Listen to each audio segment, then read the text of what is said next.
17 अगस्त का दिन मीन राशि वाले दोस्तों के लिए एक बहुत बड़ी खुशखबरी और शानदार जीत का शंखनाद लेकर आ रहा है। ग्रहों के राजा प्रतापी सूर्यदेव पूरे राजसी ठाट बाट के साथ आपके छठे भाव में प्रवेश करने जा रहे हैं। ज्योतिष शास्त्र में छठे भाव में सूर्य का गोचर बहुत ही शुभ और ताकतवर माना जाता है। लेकिन आपके मन में यह सवाल जरूर होगा कि छठे भाव में पहले से ही बैठे केतु महाराज सूर्य के साथ मिलकर जो भयंकर ग्रहण योग बना रहे हैं और आपकी ही राशि मीन में बैठे शनिदेव के साथ जो खतरनाक 6-8 की स्थिति छड़ा छड़क संबंध बन रहा है, उसका क्या होगा।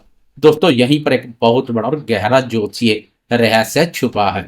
छठे भाव में पापी और क्रूर ग्रहों का बैठना शक्तिशाली शत्रुहंता योग बनाता है।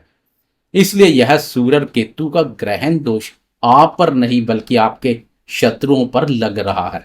इसके साथ ही सूर्य का आपके पंचम भाव से बाहर निकलना प्रेमियों और संतान पक्ष के लिए भी एक बहुत बड़ी और सुकून भरी राहत लेकर आ रहा है। आखिर ग्रहों का यह अनोखा खेल आपकी जिंदगी, आपके विरोधियों और आपके प्यार पर क्या चमत्कार करने वाला है। नमस्कार दोस्तों, मैं हूं आपका एस्ट्रोलॉजर दोस्त राजेश कालिया और आपके अपने पसंदीदा चैनल अक्षित एस्ट्रो मास्टर में आपका बहुत बहुत स्वागत है। दोस्तों, आज हम बात करेंगे आपकी राशि मीन राशि के लिए 17 अगस्त से 17 सितंबर तक सूर्य के शानदार गोचर के अचूक प्रभाव के बारे में।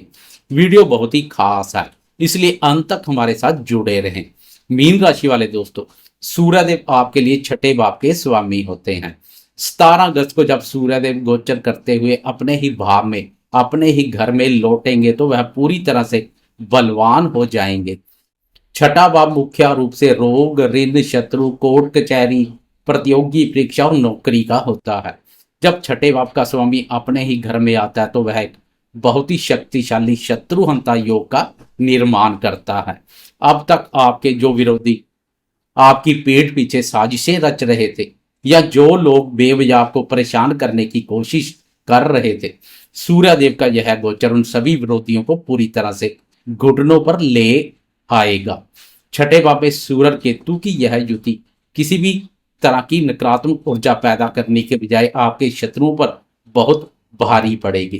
केतु का प्रभाव आपके विरोधियों के मन में ऐसा भ्रम पैदा कर देगा कि वह अपने ही बुने हुए जाल में खुद फंस जाएंगे।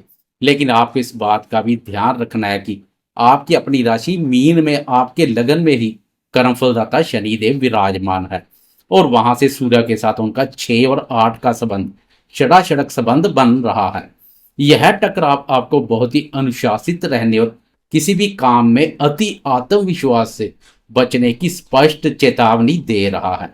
आपके करियर और कार्य क्षेत्र की बात करें तो मीन राशि वालों के लिए यह 1 महीने का समय डंके की चोट पर सफलता हासिल करने का है। अगर आप किसी सरकारी नौकरी की तैयारी कर रहे हैं या कोई प्रतियोगी परीक्षा देने जा रहे हैं तो सूर्यदेव का यह गोचर आपको बहुत शानदार कामयाबी दिला सकता है। कोर्ट कचहरी या किसी कानूनी विवाद में फंसे हुए लोगों को अब फैसला अपने पक्ष में आता हुआ दिखाई देगा।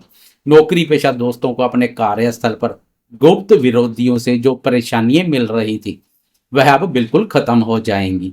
आपके बॉस और उच्च अधिकारी आपके काम की खुलकर प्रशंसा करेंगे। व्यापार करने वालों के लिए भी यह समय अपने प्रतिद्वंदियों को पछाड़ कर आगे निकलने का है। आर्थिक मामलों में भी यह गोचर आपके लिए लाभदायक साबित होगा। अगर आपका कोई पैसा लंबे समय से कहीं फंसा हुआ था तो वह अब वापस मिल सकता है।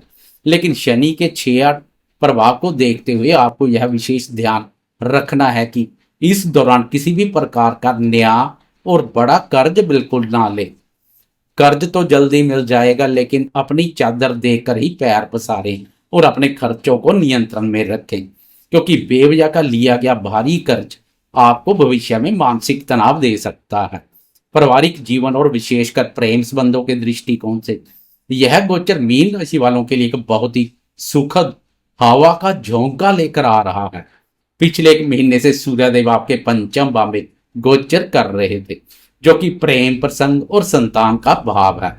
सूर्य के अत्याधिक गर्मी के कारण आपके प्रेम जीवन में बेवजह की बहस, दूरियां और बहुत ज्यादा क्रोध, अहंकार का टकराव हो रहा था।